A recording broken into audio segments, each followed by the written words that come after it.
한덕수 국무총리 취임 전부터 저격수로 유명한 더불어민주당 김영배 의원이 얼마 전 열린 국회 대정부 질의에서 한 총리의 법률 지식과 관련해 강한 질타를 퍼부었습니다. 특히 한덕수 국무총리의 발언에 감정을 주체 못하는 모습까지 보이면서 끝까지 한 총리를 몰아세우기도 했습니다.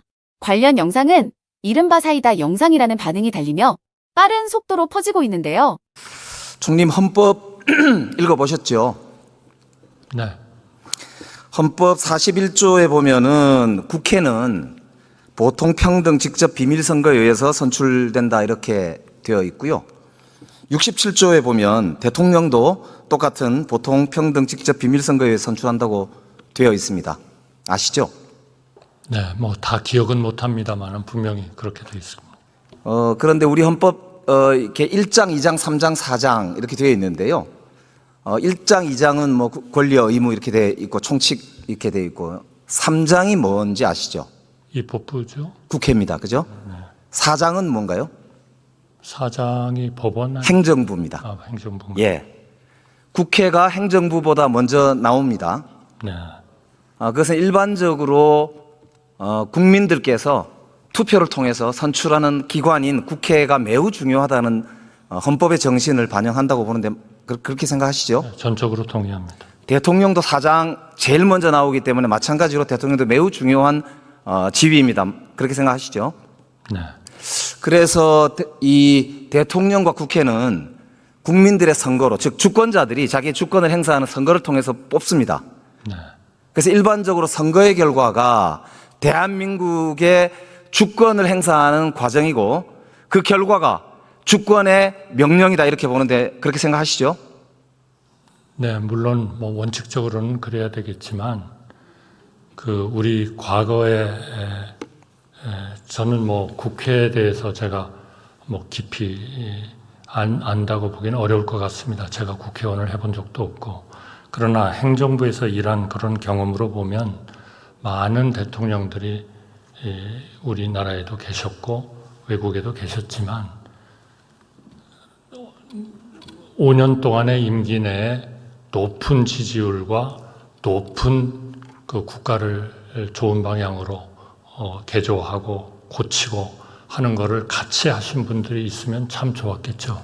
그러나 좋은 개혁을 많이 하셨지만 여러 가지 기득권층의 논쟁의 과정에서 지지율은 낮았던 분들도 또 많습니다. 아마 잘 아시리라고 생각됩니다. 네, 그래서 그 부분을 분명히 국민들이 그 주권자로서 선정하는 것은 분명히 맞지만 대통령제와 내각제와 이런 시스템이 다 다른 그런 데서 오는 하나의 그 국가의 장점과 단점들이 다 있다고 생각합니다. 예, 그래서 원리적으로도 그렇지만 실제적으로도요. 대통령 선거가 끝나고 나면은 당연히 주권자의 뜻이 정해지는 거잖아요. 그죠?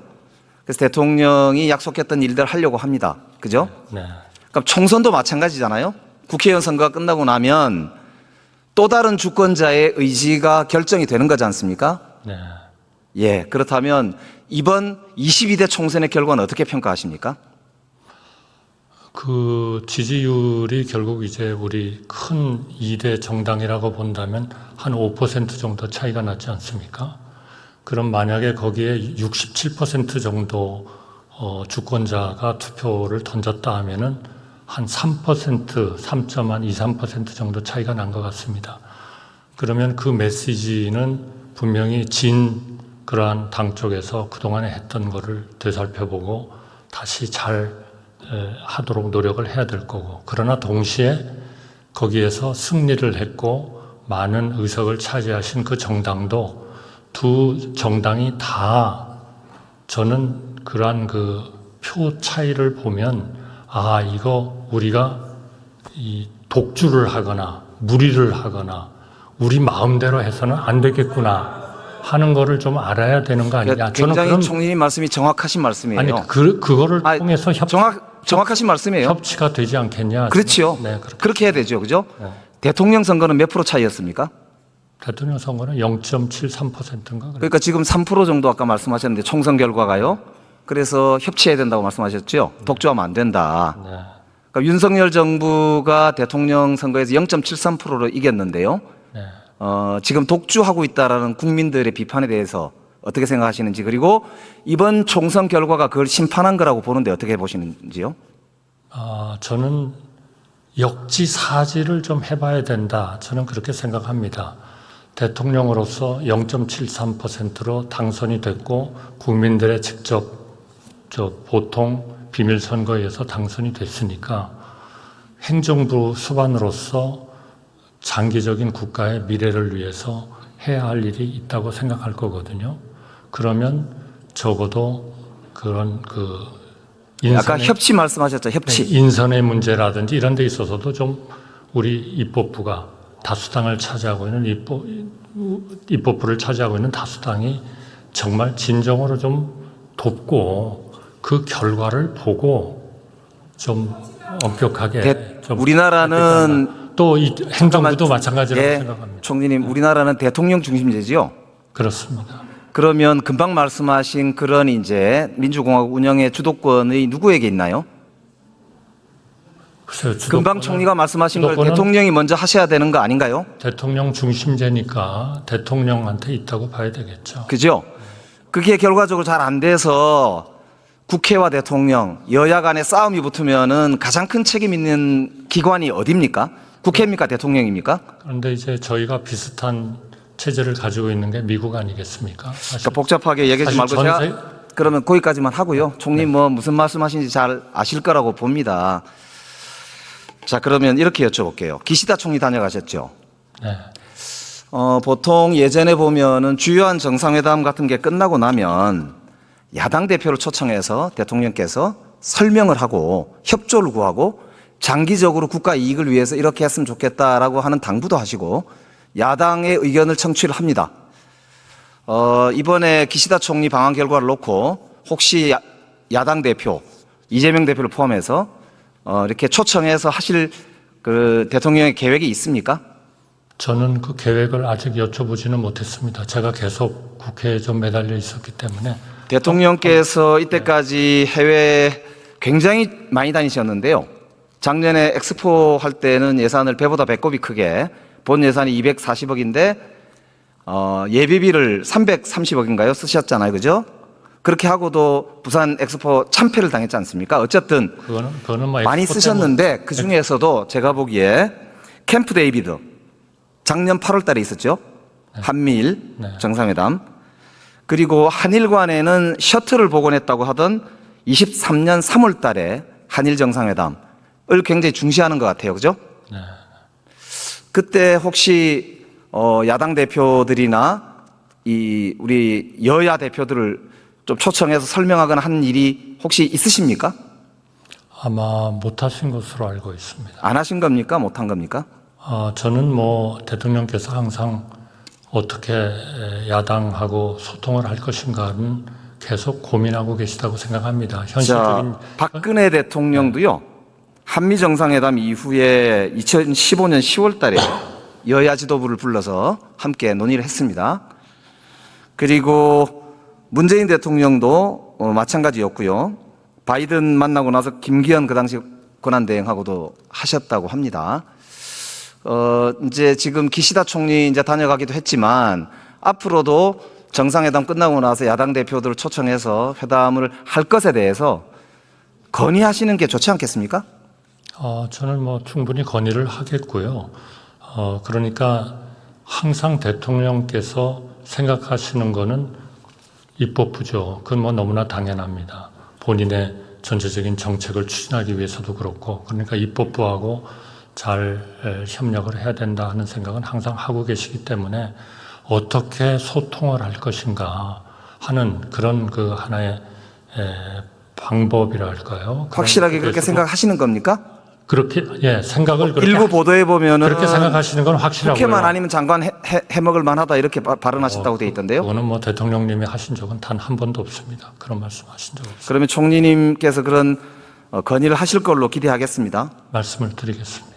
윤석열 정부가 그나마 지금 남아있는 기회가 많지 않습니다.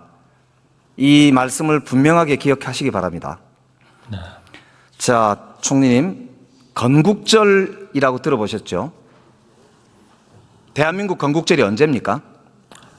그 문제에 대해서는 저희 정부로서는 많은 그 이견들이 사실은 좀 있는 것 같습니다. 그러니까 이번에도 정부가 그렇게 아니 이견이 아니라요. 건국절을- 대한민국 정부의 공식 입장을 묻는 겁니다.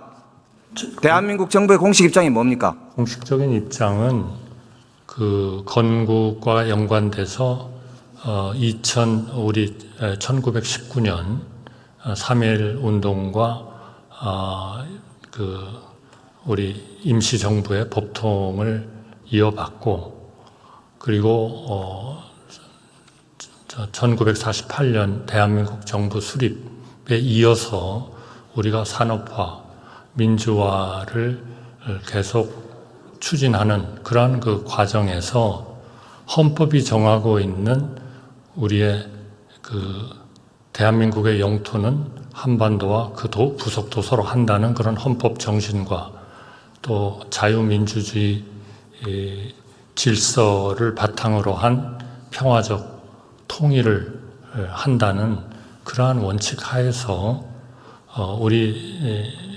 그러한 평화적 통일이 이루어지는 그 시기가 우리 통일이 완성되는 것이다 이렇게 생각하고 있습니다. 그러니까 대한민국 정부의 공식 입장에 건국절이라는 말은 없다 이렇게 요약하면 되는 거죠. 건국절에 대한 그런 그 정할 생각이 없다는 것을 지난번에 8.15 때 많은 분들이 오해를 하셨을 때 말씀을 드린 것 같습니다.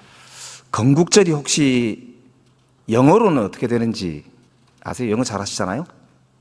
죄송합니다. 내셔널 파운데이션 데이 뭐 이쯤 되겠죠. 글쎄요, 그렇게 되지 않겠나 싶습니다. 그런데요, 1949년 10월 1일 날 대한민국 국경일 법에 따라서 영어로는 내셔널 파운데이션 데이라고 지정된 날이 있습니다. 어떤 날인지 아세요? 글쎄요, 우리의 광복절이 아닐까요? 아닙니다. 죄송합니다. 제가 잘 모르겠습니다. 개천절입니다. 네네. 개천절이 내셔널 파운데이션 데이라고 되어 있습니다. 법에 나와 있습니다. 건국절 논란은 대한민국의 정체성을 부정하는 헌법 부정 세력이 하는 이야기입니다. 그들이야말로 반국가 세력이라고 봅니다. 어떻게 보세요? 글쎄요, 저는 글쎄요 하실 문제가 아닌 것 그 같은데요. 문제에 대해서는 제가 우리 대한민국의 정부로서의 입장을 아까 방금 말씀드렸기 때문에 더 이상 좀 추가 드릴 것은 없다고 생각합니다. 자, 여러분들은 지금까지 이런 뉴스들을 보면 어떤 생각이 드셨나요? 제가 항상 여러분들께 뉴스만 평소에 잘 챙겨보셔도 돈이 된다. 돈을 벌 수 있다라고 말씀을 드렸는데요. 아직도 그냥 뉴스만 보고 끝내는지 아니면 이 뉴스를 어떻게 이용할 수 있을지 이 부분을 고민하고 계시는지를 되물어보고 싶습니다. 자, 그 이유가 뭐냐면 제가 지난 11월 초에 여러분들께 뭐라고 말씀을 드렸죠? 지금은 로봇 사업에 관심을 가져야 한다. 뉴스만 보고 그냥 넘기지 마시고 투자 쪽으로 생각을 한번 해보셔야 한다. 라고 말씀을 드렸습니다. 그리고 나서 이런 썸네일들을 뉴스를 통해서 많이 보셨을 텐데요. 이런 로봇 산업이 이슈가 됐을 때 부자들은 어떻게 생각한다? 로봇 관련주는 뭐가 있는지, 어떤 종목이 가장 좋은지, 어디에 투자해야 돈이 몰리는지를 자연스럽게 생각한다고 제가 말씀을 드렸죠. 그 이유가 뭐냐면 부자들이 봤을 때는 이슈가 곧 돈으로 이어지고 그 이슈가 나에게 돈을 벌어준다는 경험적 확신이 있기 때문에 부자들은 항상 이런 사회적 이슈를 관심 있게 챙겨본다. 이렇게 제가 말씀을 드렸는데요. 이번에도 마찬가지입니다. 제가 지난번에 시청자분들과 함께하는 주식으로 수익 내기 이벤트를 진행했었는데요. 당연히 100% 무료로 진행을 했고 자 여기 보시면 아시겠지만 제가 지난번에도 저한테 로봇이라고 문자 남겨주신 모든 시청자분들께 이렇게 로봇 관련주 중에 가장 급등할 확률이 높은 딱 한 종목, 많은 종목이 아니라 딱 두산로보틱스 한 종목을 여러분들에게 추천드렸어요. 그러면서 여기 나와 있는 대로 정확히 얼마에 매수해야 하는지 그리고 수익률이 어느 정도 나왔을 때 팔아야 하는지 이런 부분들까지 여러분들에게 정확히 알려드렸었는데 자, 지금 실제로 어떻게 되었다? 오른쪽을 보시면 아시겠지만 제가 11월 초에 문자로 이 두산로보틱스를 소개해드리고 나서 실제로 한 달도 지나지 않아서 이렇게 주가가 2배 이상 급등이 나왔다. 그래서 당시에도 굉장히 많은 분들이 제가 드린 이 종목으로 수익을 내실 수가 있었을 텐데요. 다시 한번 축하드린다고 말씀을 드리겠고 자, 이번에도 마찬가지입니다. 앞으로 이슈가 될 수밖에 없는 게 겨울 한파이기 때문에 우리가 어떻게 생각해 볼 수 있다? 겨울 한파가 계속되면 피해가 커지고 한파에 필요한 물자나 관련 물품들이 반드시 필요할 수밖에 없다. 그럼 그 중에서 한파로 인해 가장 큰 수해가 예상되는 한 곳이 크게 부각받을 수밖에 없다. 당연히 우리가 이쪽으로 생각해야 된다는 겁니다. 자, 그렇기 때문에 제가 이번에도 뭘 보내드린다? 지난번과 똑같이 한파라고 저에게 문자를 보내주시면 제가 겨울 한파 관련주 중에 앞으로 대장주 역할을 하면서 주가가 가장 크게 급등할 한 종목을 구독자분들에게 문자로 종목명과 사고 파는 시점을 모두 알려드릴 거예요. 그래서 여러분들이 주식으로 돈 버는 연습을 한번 해보시라 이렇게 말씀을 드리고, 혹시라도 나는 주식을 하지 않는다 하시는 분들은 주변에 주식하시는 분들에게 추천을 해주셔도 되고, 아니면 연세가 있으셔서 투자가 어려우신 분들은 이 종목을 가지고 자녀분들에게 한번 사봐라, 이걸로 한번 수익을 내봐라, 이렇게 조언을 해주실 수도 있는 거겠죠? 그래서 지금 이 영상을 보시는 시청자분들 중에 나도 이번 종목이 좀 궁금하다 하시는 분들은 누구나 상관없이, 그리고 어느 시간대나 상관없이 부담없이 이렇게 상단에 제 번호를 항상 남겨놓고 있습니다. 제 번호 010-4406-8870번으로 저에게 이런 식으로 지난번처럼 한파라고 문자 보내주시면 제가 이번에도 똑같이 무료 추천 급등주 문자를 보내드리겠습니다. 이해되시죠? 그래서 제 번호 010-4406-8870번으로 한파라고 문자 보내주시면 여러분들이 직접 이슈를 통해서 돈 버는 연습을 해보실 수가 있는 거고, 제가 돈을 받는 것도 아니고 투자를 대신해드리는 것도 아니니까 부담 없이 신청해주시면 되는 겁니다. 그리고 수익이 나면 저는 다른 것은 바라지 않습니다. 제 채널에 구독, 좋아요 한 번씩만 눌러주시라 이렇게 다시 한번 말씀을 드리겠습니다.